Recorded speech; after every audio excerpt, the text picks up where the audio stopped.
Assalamualaikum warahmatullahi wabarakatuh. Hello, good morning, everyone. Today is Thursday. We can discuss. We can discuss about Indonesian environmental figures. Okay. Before we start our program, I think we going to pray together. Okay, we start. Finish. Okay.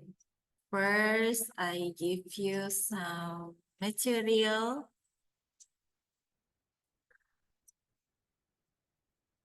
This is our discussing this material today. Okay, the title is Indonesian Environmental Figures. So, before in the middle, it started with materi, material, ya. Sebelum kita masuk ke materi inti tentang tentang environmental atau lingkungan, di mana we know that about expression. Ya, kita harus tahu tentang ekspresi yang kita gunakan dalam teks nantinya di environmental atau teks tentang lingkungan. Ya, di mana di sini for the first expression for something continuing and ending conversation. Nah, di sini kita akan membahas tentang berekspresi, bagaimana kita memulai, lanjutan, dan bagaimana kita menutup sebuah percakapan nantinya. Ya, sebuah percakapan di mana saya mengenalkan the first material is greetings. Greeting itu adalah salam menyapa. Ketika kalian menyapa saya, menyapa Bu Fira, menyapa orang lain, and other people, and with your friend, this natural. Yang pertama biasanya kita bahasa resmi ya, formal bisa hi. Nah, hi itu kalian menyebut namanya. Hi, how it going? Nah, biasanya menanyakan kabar di sini juga. Jadi tidak hanya segera how are you? Nah, tidak seperti itu. Berarti banyak sekali kita menanyakan kabar itu. Ya. Yang kedua itu, hai. Nah, sebut namanya juga. Sebut namanya juga di sini. Nah, how are you? Nah, biasanya yang kita sering gunakan biasanya how are you? How are you today? What's up, guys? Like that. And don't forget to say good morning, good afternoon, and good evening. And don't say good night, okay? Pastinya jangan menyebutkan good night, karena good night itu adalah salam partingnya atau salam perpisahan. Kita masih di sini untuk salam sapanya.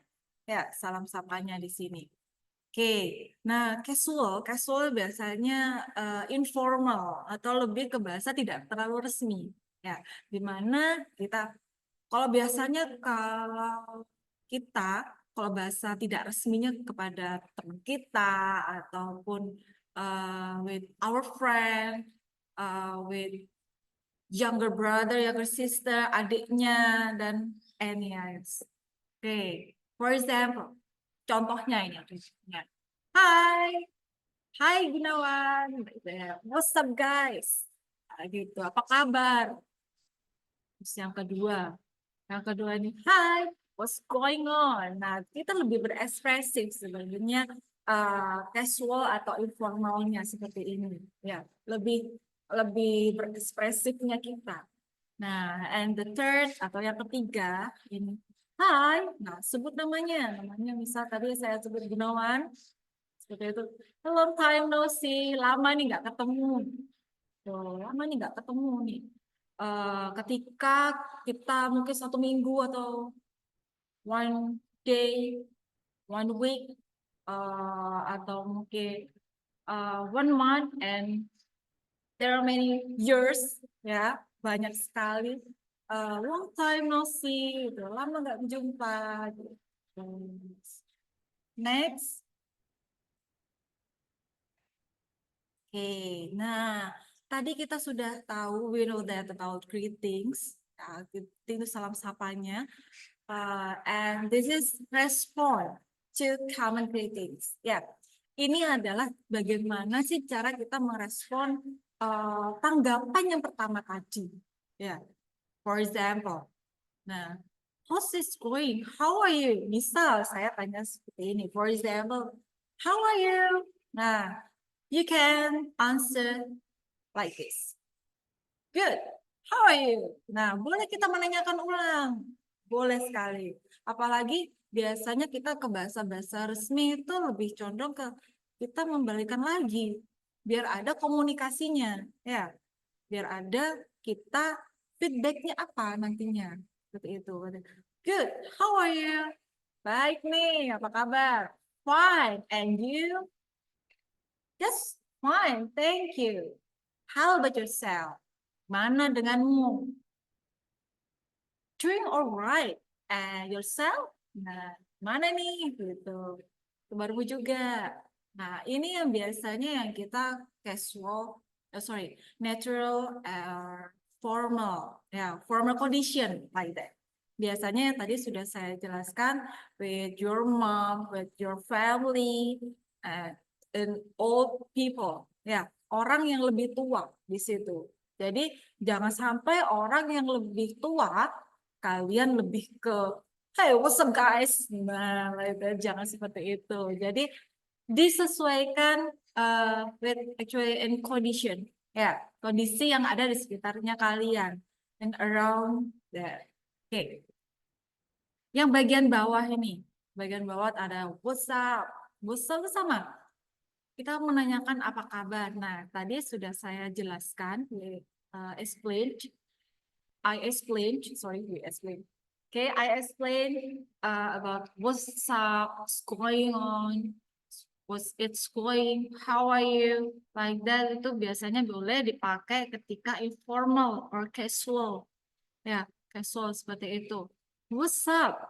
Not much. What's up with you? Not much. You. And hi. Don't forget to say hi when you talk about. Okay. Okay. It's going on. How are you? Nah, ketika kita mengekspresifkan in casual, saya rasa I think lebih nyaman ya, lebih nyaman, lebih fleksibel ketika waktunya dan lain sebagainya. In any else. Nah, di bawah ada not teach or not just what's up with another greeting, biasanya lebih ke oke pas lama gak ketemu atau lebih ke tadi ke teman, ke adik, nah, seperti itu. Nah, di sini ada beberapa kinds of transitioning from a greeting to small talk. Nah, biasanya ini yang sering kali kita pakai dalam sebuah percakapan atau talk. Talk itu ngobrol ya. Talk we talk. Nah, kita lagi ngobrol nih. We are talking. Nah, sila kita sedang ngobrol. Kebetulan pada kegiatan ini, I speak, not talk with you. Okay. The first, what's new? So, how have you been? What have you been up to? Keeping busy? How was your weekend? Nah, gimana kalau minggu-minggu ini nih? Nah, sama seperti itu. Do you have any plan for this weekend? Nah, kita akan menanyakan sesuatu hal yang mungkin teman kamu bisa nggak nih? Nah, untuk gabung sama kita. Nah, setelah salam sapa tadi, nah ini bagian pertengahan nih. Ada bagian pertengahannya ini, mendekati sudah. Ya, jadi so how's it going with? Nah, ini ada proyeknya apa? Kita mau kemana? Seperti itu. Ada tujuannya seperti apa? Okay, so what do you think? Okay, so did you hear that? So I heard that you're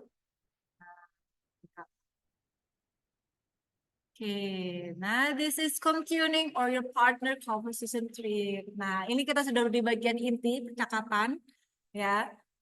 Biasanya lebih kefokuskan kepada tujuan kita. Our plan. This is that. For example, like that remind me of. Nah, remind me of di sini ada tujuannya seperti apa? Something similar happened to me.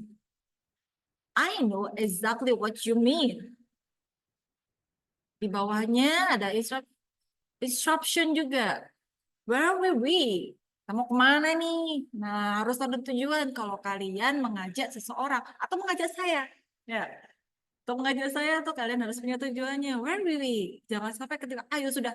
Nah, no, like that. Anyway, you were saying. So, as I was saying.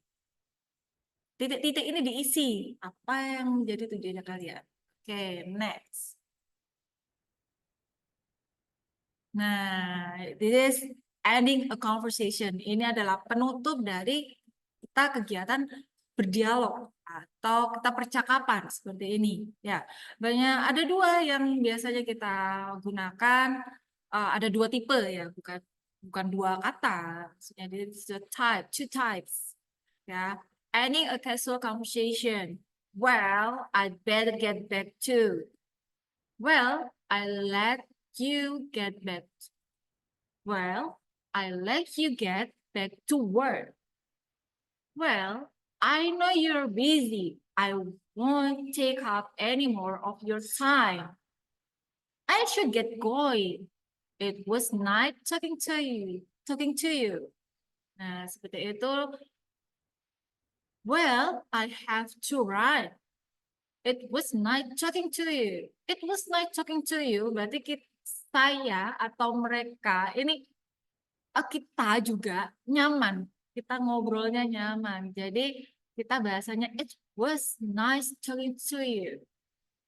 Well, it was nice seeing you. Seeing you maksudnya kita bertemu denganmu. Kamu bertemu saya bertemu denganmu. Kita sama-sama nyaman, sama-sama menyenangkan ketika ngobrol atau conversation. Say hello to. Nah, itu namanya siapa? Ask for me. Well, I have meeting in a few minutes. Nah, biasanya orang-orang penting nih. I have a meeting in a few minutes. I better going to. I have to call one my client. I'll catch up with you later. Ya, saya mau ada ini nih pertemuan atau telepon klien saya. Ini biasanya sibuk nih ya. Terus yang bagian akhirnya juga, oke, any award related conversation. Biasanya lebih ke apa ya, responnya juga, terus juga lebih ke formal conversationnya in ending conversation. Yeah. Okay, I talk with my team and I'll give you a call tomorrow morning. Nah, biasanya kayak gini ya, ketika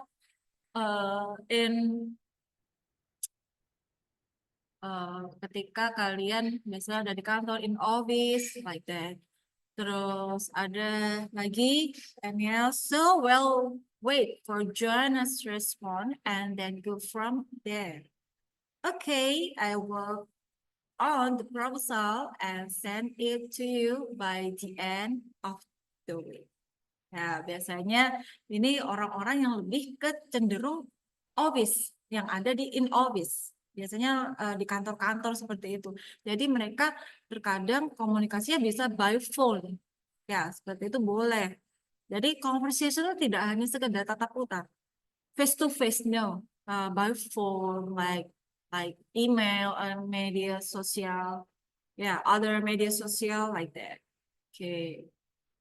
Nah, tadi kita sudah mengenal, we know that about expression, starting, continuing, and ending conversation. Bagaimana kita memulai, berlanjut, dan penutup percakapan kita seperti itu. Nah, sekarang masuk ke bagian lebih inti lagi. Nah, kita akan membahas tentang simple past tense. Saya rasa I feel you got this material ya before went to PKL. Yeah, this is simple past tense. Show that you are talking about something that has already happened.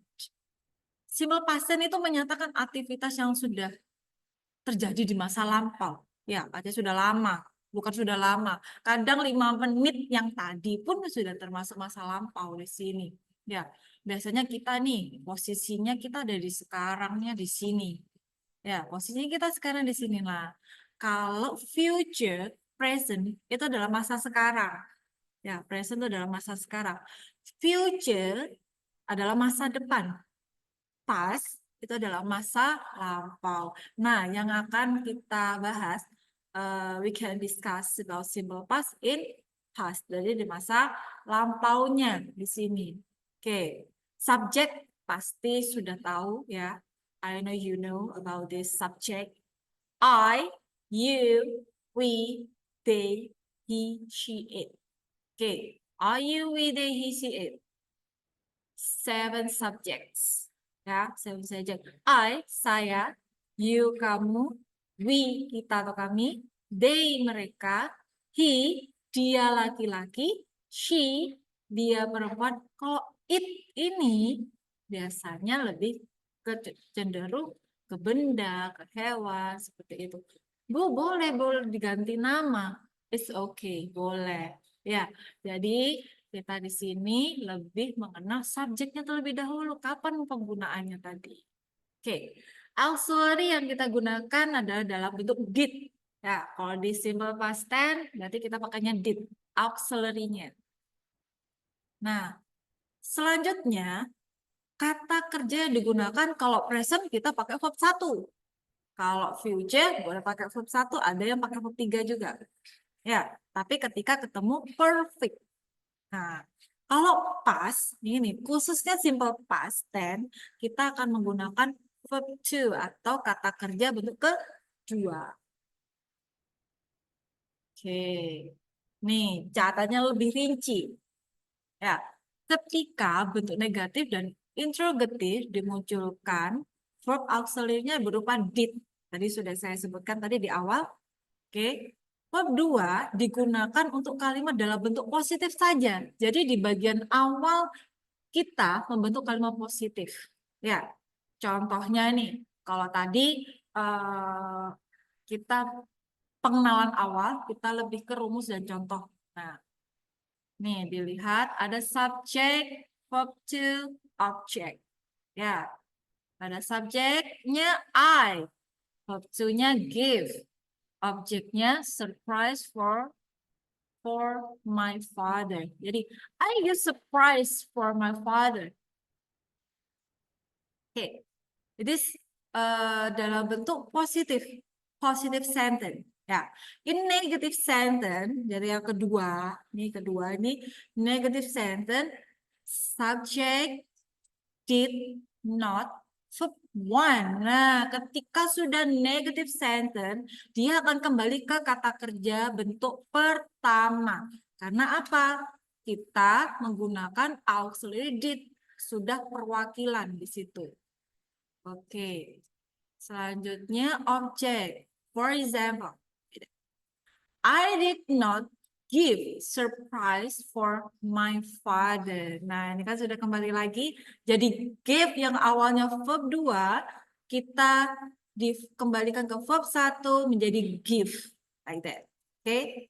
Saya harap mengerti. Oke. And the last interrogative sentence. Jadi kalimat tanya di sini. Kalau tak kalimat positif dan negatif, cara berintonasinya juga harus berhenti. I give surprise for my father. I did not give surprise for my father. Ya, jadi intonasinya atau nadanya biasanya lebih stop, langsung stop, datar dia, flat, sedikit flat. But in interrogative sentence di kalimat tanyanya ini, intonasi juga berubah. Ya, bagaimana kita berintonasi lebih tinggi nadanya seperti itu. For example, Did I give surprise for my father? Jadi kita menanyakan di sini, kita menanyakan, did I give surprise for my father? Apakah saya akan memberikan kejutan untuk ayah saya? Nah, kalau jawabannya ya, yes, I did. Ya, yes, I did. Kalau jawabannya no, berarti no, I did not. Like that. Okay. For example, Sil wanted to go to the cinema yesterday. Sini ia ingin pergi ke bioskop kemarin. And number two, she did not want to study math yesterday. This is a formal example or verbal example. Okay, guys. Number three, did she want to study math yesterday? Apakah dia ingin belajar matematika kemarin? Nah, kita tanda waktunya atau time signalnya dari yesterday boleh. Ya, last year. Nah, biasanya last year, last day, last week, last month. Nah, boleh dipakai ini. Ya, tanda waktunya seperti itu, time signalnya. Oke, last year we went to Malang. Tahun lalu kami pergi ke Malang. Tanda waktu boleh terkadang ada yang konteksnya dipakai yang di depan, ada konteksnya yang dipakai yang di belakang. Seperti itu. Jadi tidak harus di belakang semua, tidak. Ya, jadi ada konteks yang mana percakapannya kita atau pernyataan kita menyatakan tanda waktunya di depan. Seperti itu. For example, the last for verbal sentence. Last year, we didn't go to Solo. Ya, tahun lalu kami tidak pergi ke Solo. Nah, ada didn't. Itu singkatan dari did not. Ya, singkatan dari did not di sini. Oke, yang bagian 1, 2, 3, 4, 5. 5 yang bagian atas, di up, itu adalah verbal sentence. Sesuai contoh yang tadi saya berikan. Ya, and di below, ya, ada I was here, I was late. Nah, ini adalah nominal sentence. Nominal sentence itu tidak ada kata kerja karena kata kerja sudah diwakili dengan to be. Ada to be-nya. Kalau di simple past ada was and were. Seperti itu. Ya. Jadi ada dua. To be. Ya, was and were. Kalau was itu subjeknya adalah I, he, she, it. Don't forget. I, he, she, it. We use to was. And you, we, they. Nah, you, we, they. Di sini kalian pakainya were. For example, like this. I was here last night. Semalam saya ada di sini nih. We were late yesterday. Kami semua terlambat kemarin. He was not happy because of me. Dia tadi tidak senang karena saya. They were not home last night. Mereka tidak ada di rumah tadi malam. Was she pretty? Apakah dia cantik? Were you at Dina's house? Kenapa kok Dina's house?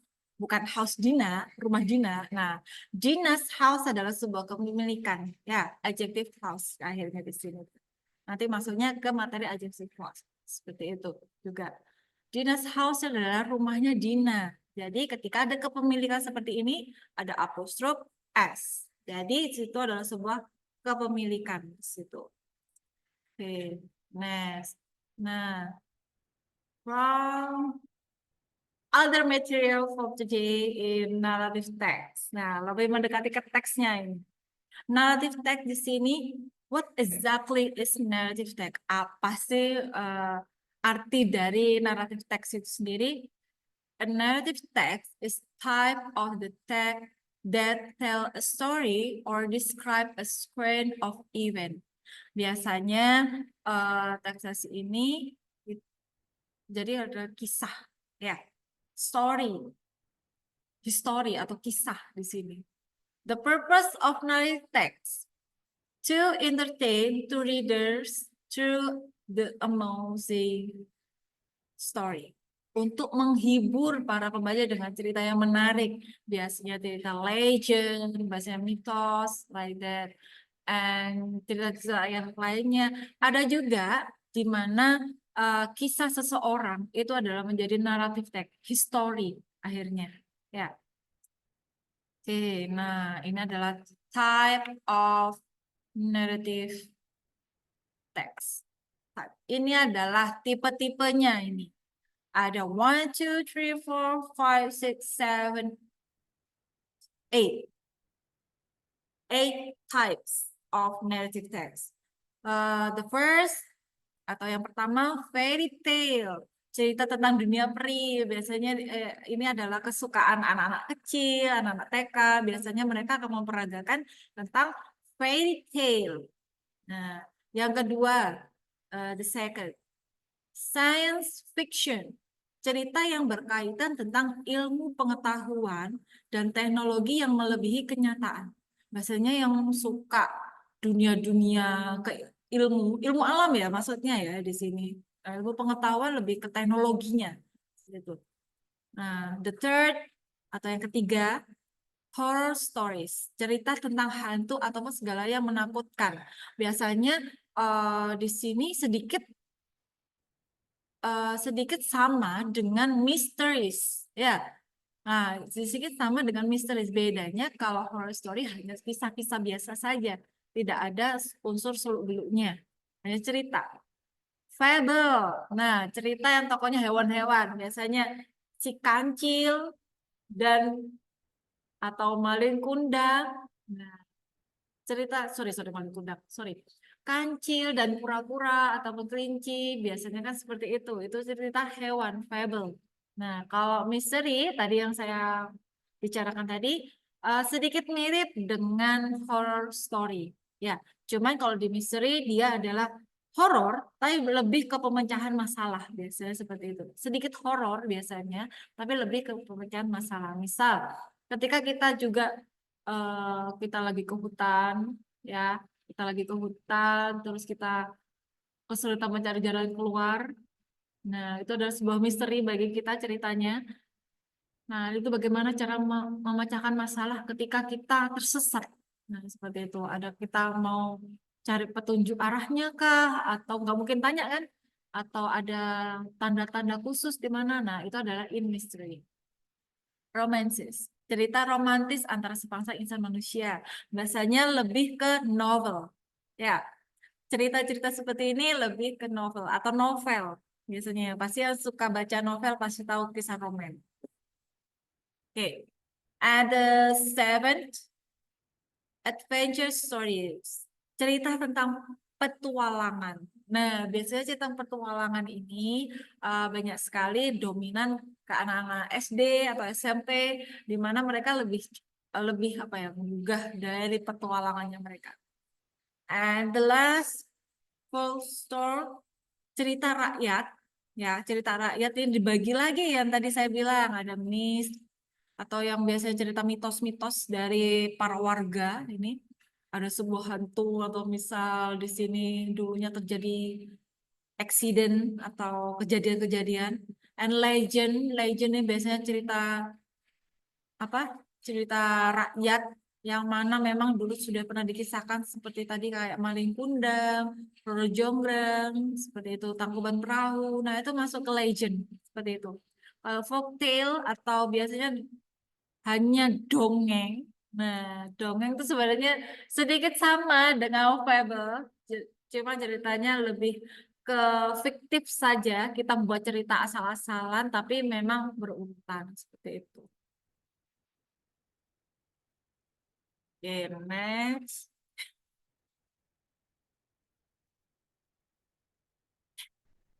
Oke, this generic structure of narrative text. Narrative text, nah ini adalah bagian-bagian di mana nantinya ketika ketemu teks, kita sudah ada bagian, 4 bagian di mana orientation, complication, resolution, and reorientation. Nah, orientation di sini pengenalan tokoh, tempat, dan waktu sebuah cerita atau waktu kejadian sebuah cerita. Di sini pasti ada tokohnya siapa saja. Dia akan mengenalkan tokoh. Kalau emang Malin Kundang ya Malin Kundang yang ditokohkan. Tempatnya di mana? Lokasinya. Kalau lokasi di Jember, bukan. Tapi lokasi dari cerita tersebut. waktunya kejadiannya mungkin berapa puluh tahun yang lalu, pada hari apa, biasanya disebutkan di situ. Complication, permasalahan mulai muncul dan masuk ke inti permasalahan. Nah, ini adalah tahap-tahap yang masuk ke bagian intinya, tapi hanya masih pengenalan, sedikit pengenalan untuk kejadiannya nanti seperti apa sih. Nah, seperti itu. Resolution, masalah mulai menemukan jalan keluar sampai benar-benar terselesaikan. Nah, di sini lebih ke intinya. Maya Gundang tuh bercerita tentang apa? Dia anak durhaka, dia dendam sama ibunya, maunya ngelawan terus. Nah, itu adalah di resolution. Nah, endless reorientation. Ya, berisi kondisi akhir sebuah cerita yang meliputi tokoh tempat. Nah, ini semua dijadikan satu, baik itu tokoh-tokohnya, tempatnya, hasilnya nanti seperti apa. Seperti kalau itu ada di bagian akhir bahasa conclusion ya.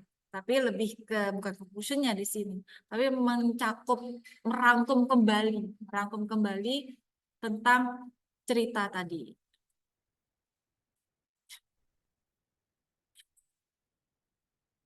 Oke, language feature-nya, nah otomatis tadi sudah pengenalan di awal tentang kita menggunakan simple past, adverb of time, adjective, otomatis, noun phrase. Seperti itu.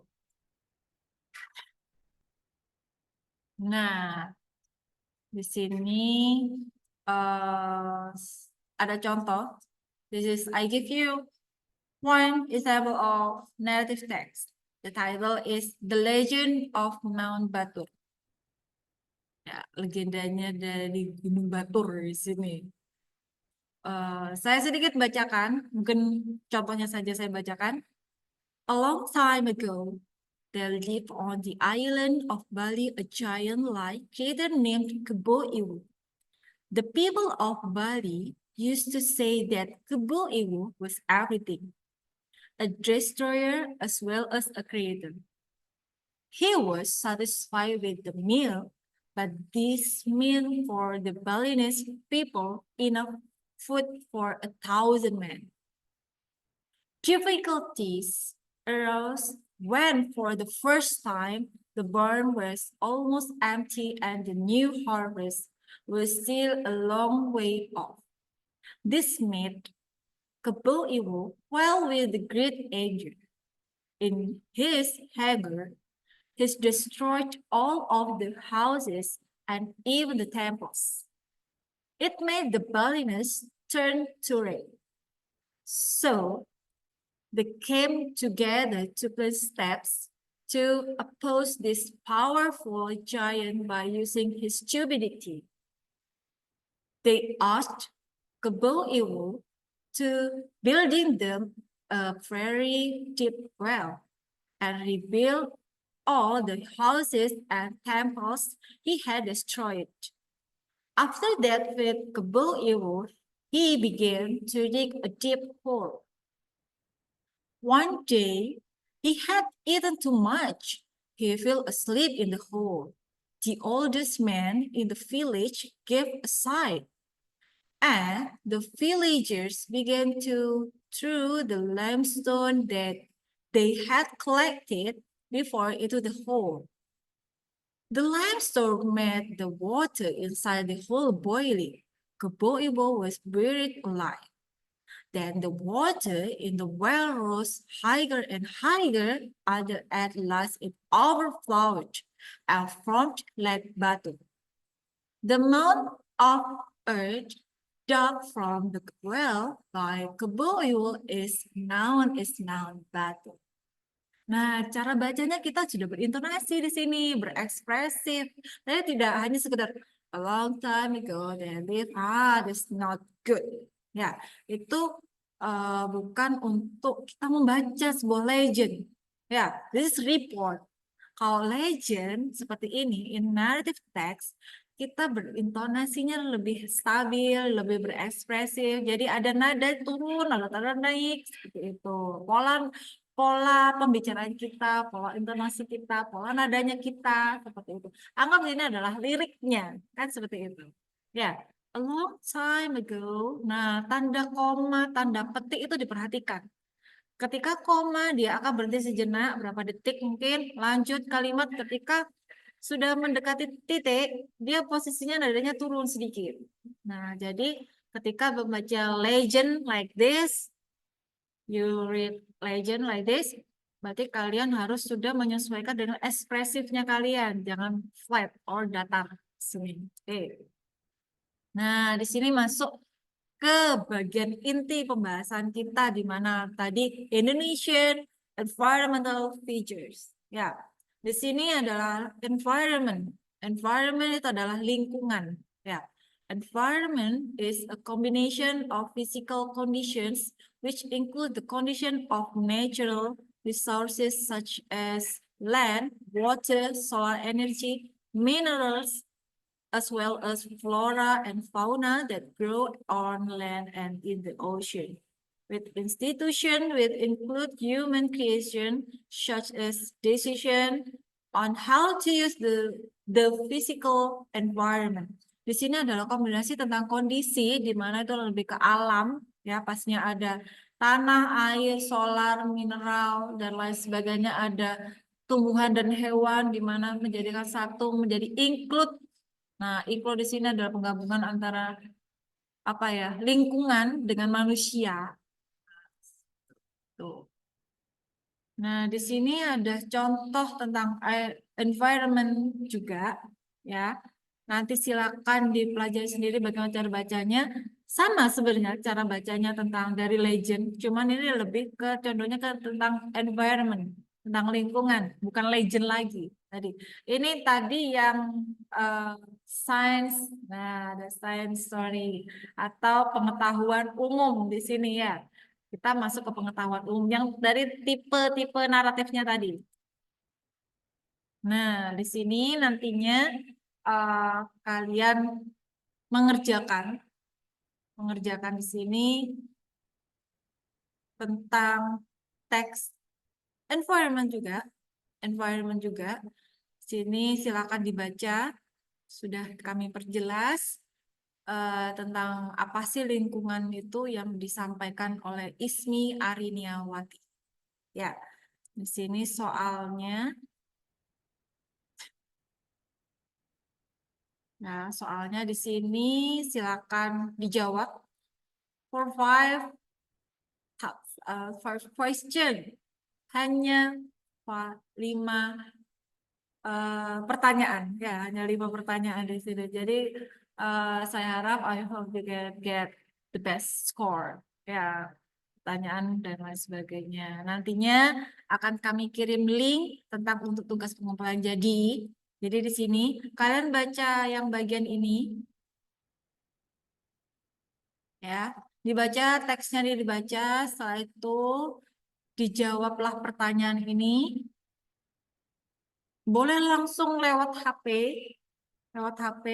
Saya itu di screenshot ataupun kalian tulis di kertas dulu, ya kertasnya yang rapi tadi. Tulis kertas, setelah itu after that kalian foto dan kirim ke link yang sudah kami sediakan nantinya. That's right? Okay. That last, thank you.